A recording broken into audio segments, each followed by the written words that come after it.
Two items that are absolutely essential when fog is forecast are a marine band, very high frequency or VHF radio, and a marine navigational chart. These two items are essential because your kayak is not equipped with either a radar or a radar reflector. So you have to be keenly aware of the vessels around you and contact them if you think you're getting close.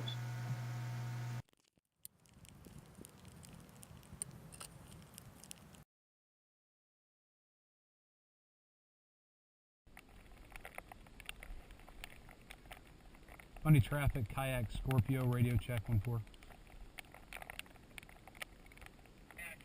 Fundy traffic, you're loud and clear. Loud and clear, copy. Standing by on 1-4.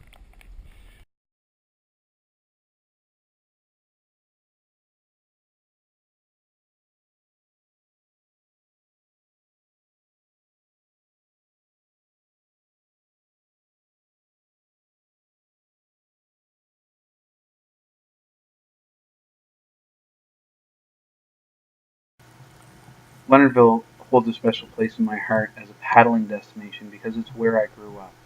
Leonardville is one of Deer Island's largest sheltered harbors, which makes for a great launch point. It's also got a lot of neat stuff in it. It's home to roughly a third of the island's lobster fleet, aquaculture boats dock here, lobster market, buyers for lobster, where a lot of them come to buy their lobsters for the lobster pounds in the area and the lobster processing plants. Some of Connor's brothers' herring carrier fleet is docked here.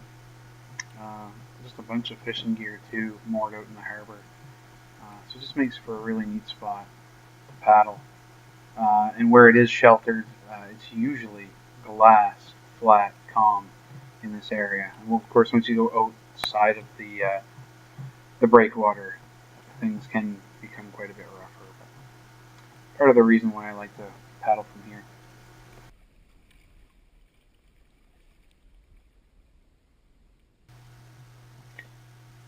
Leonardville being that neat spot that it is, a lot of sailboats and yachts will actually dock in the harbor for a short period of time.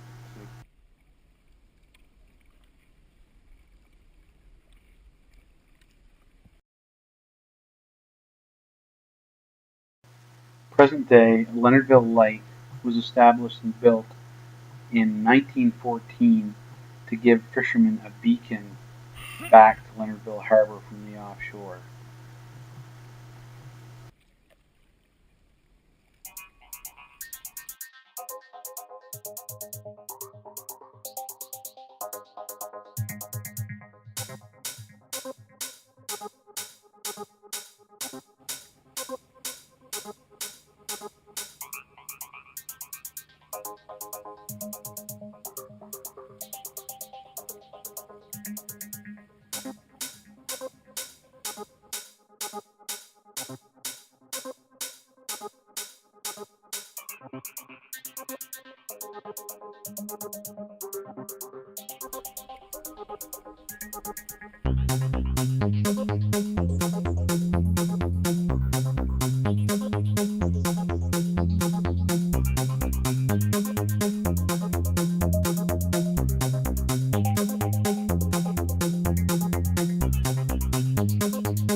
Herring fishwares are taken from an old native design in which walls are created on the ocean bottom up to the ocean surface that are of such a shape that they trap the herring when they enter them inside of the shape, and usually it's in the shape of a Valentine's heart.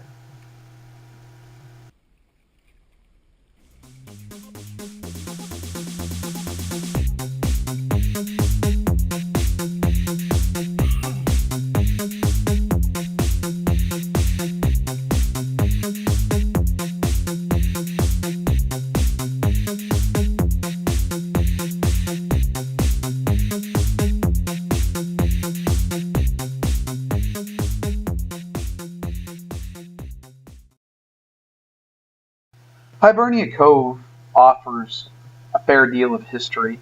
I have been told that at the head of the cove, you'll see I'll paddle up to it, there's remnants of a dam that was reinforced with stakes. I was told that was used back in the 1800s by a lumber mill that processed some of the island's lumber.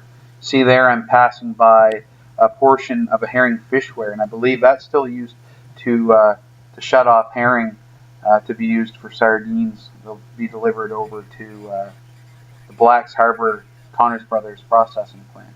So here's the dam, and I've been told that this location was the home of a lumber mill back in the 1800s. Now, my father, as a child, he and his siblings used to swim in this area as well. As the tide would come in over the hot rocks that had been baked by the sun throughout the day, it would heat the water up some, and this was a good spot for swimming. Presently, it's high water, fairly high water. It's actually ebb a little bit, so it's come down a few feet. The water does get quite high in that area. And off to the right is a nature reserve with hiking trails. It's a very beautiful spot.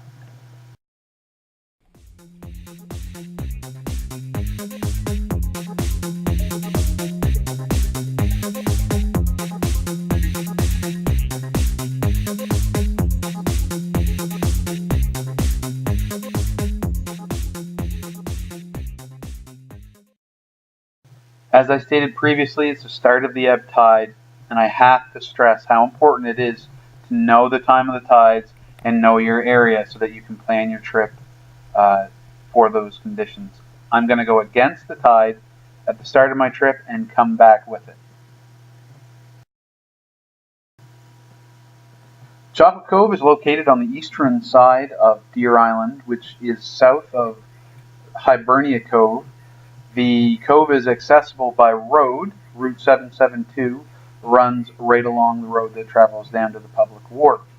Now, Chocolate Cove has been used since the 1800s as a sheltered water port for fishermen, lobster fishermen, herring fishermen, and the like of the area. Part of the wharf has been removed since due to safety concerns, but the wharf is still used by lobster fishermen as well as aquaculture and the salmon industry to service the aquaculture sites.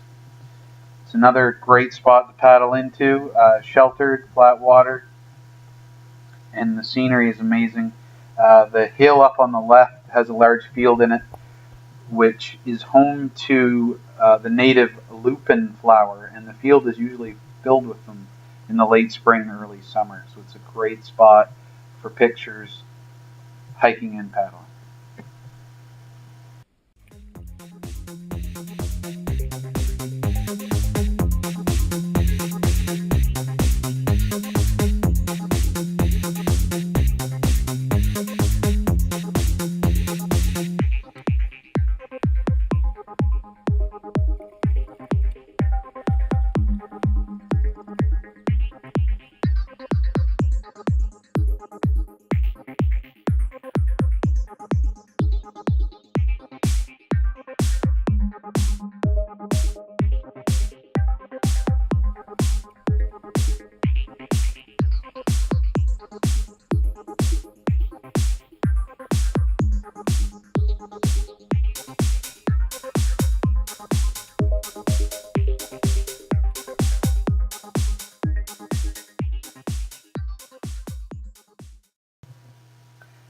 As I stated before, it is very important to know the time of tide, to know where you are paddling and how the currents react in that area.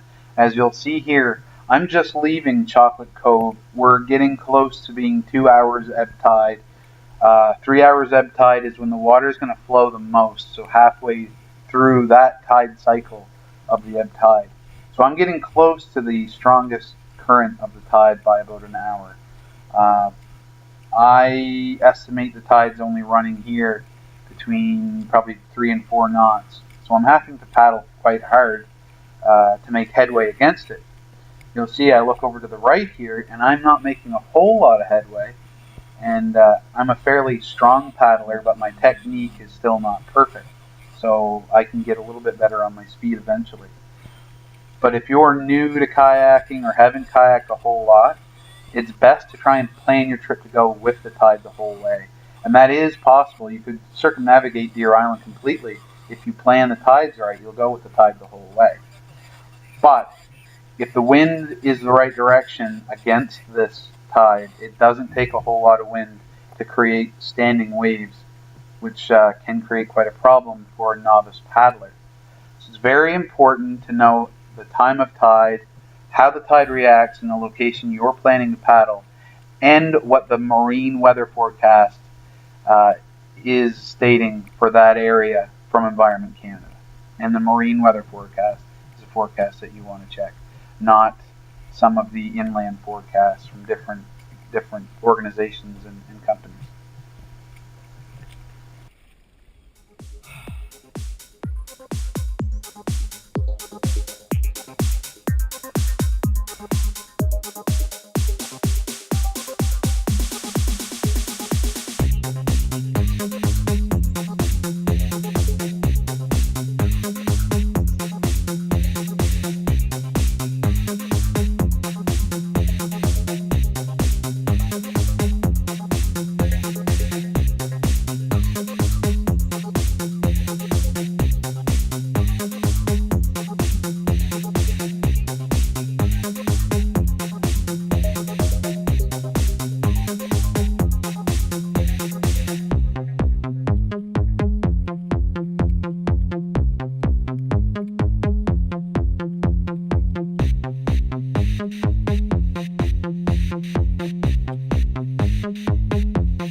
As stated before, kayaks don't have a radar reflector or a radar, so you have to be keenly aware of everything around you going on, using everything available to you.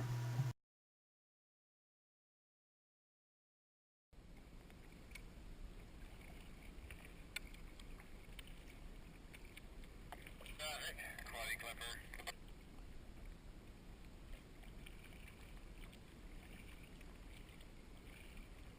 We're departing Simpsons Island at this time. Now en route for Fairhaven, Deer Island. We should be approximately 40 minutes up the first four papa.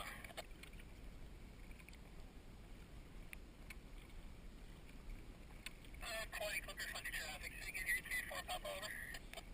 Should be approximately 40 minutes to four papa. Quality clipper, funny traffic. Roger, sir. No reported traffic. Reporting get passing four papa. Roger.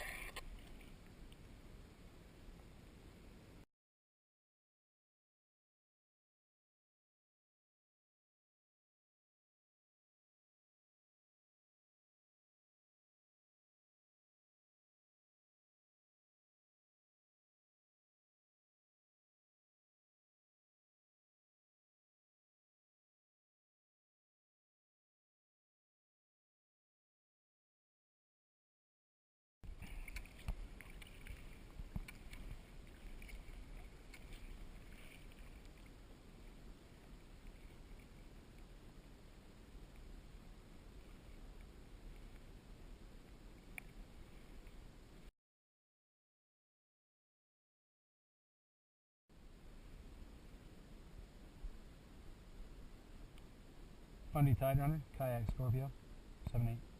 Go ahead for Tide Runner. Hey Dave, you seen any whales? Yeah, right behind us here. Where are you? I'm the green kayak off at Chocolate Cove. Yeah, let me see if I can see. We're just out between Kokatat Ronin Pro right here with one. We should be heading towards light. Is it a minke or a finback? Minky. I'll make my way over that way. Thanks.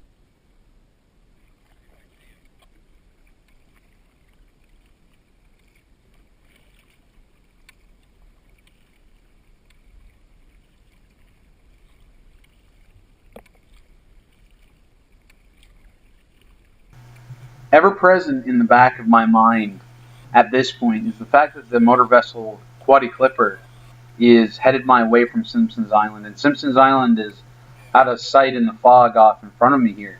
Now typically In this area, we call it the river. Actually, the river is offshore of Indian Island between Deer Island and Campobello. I'm on the inshore side of Indian Island, just sort of northeast of it now. Now, typically, it's ebb tide right now, and typically that ebb tide will pull the fog out past the Head Harbor Campobello Lighthouse.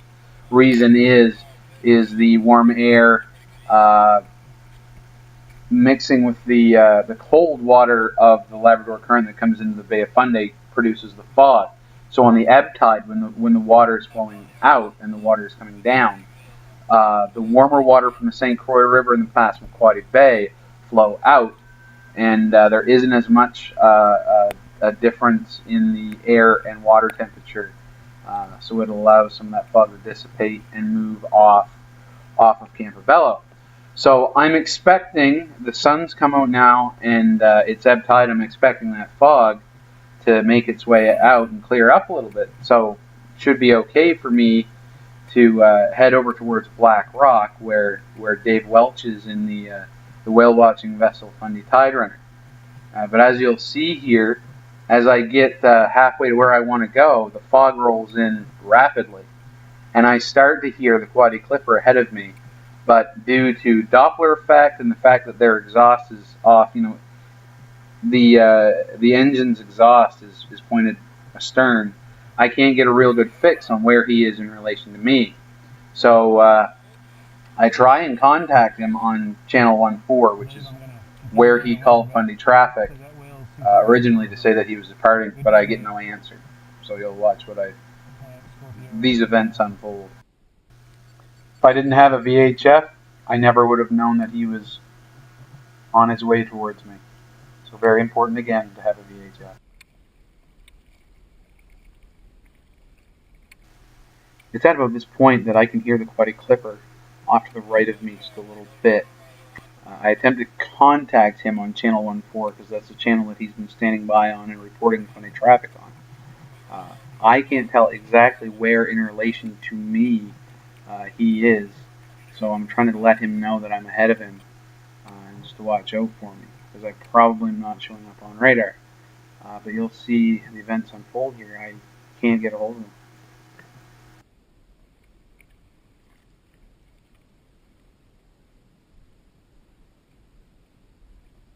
Quaddy Clipper, Kayak Scorpio 14.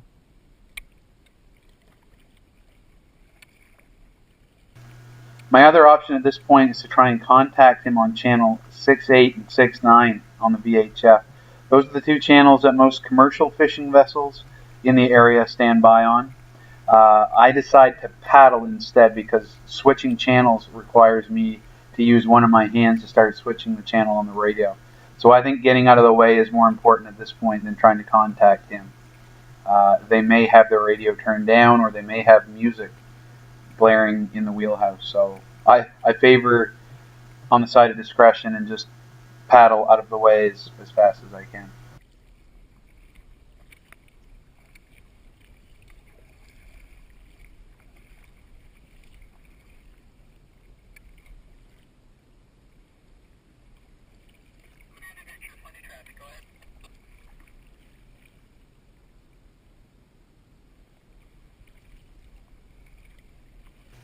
It's kind of difficult to see because at this point, in and out of the water and whatnot, the camera is getting kind of foggy.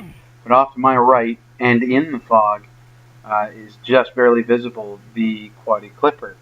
It's on course basically with where I was when I attempted to contact him on the VHF.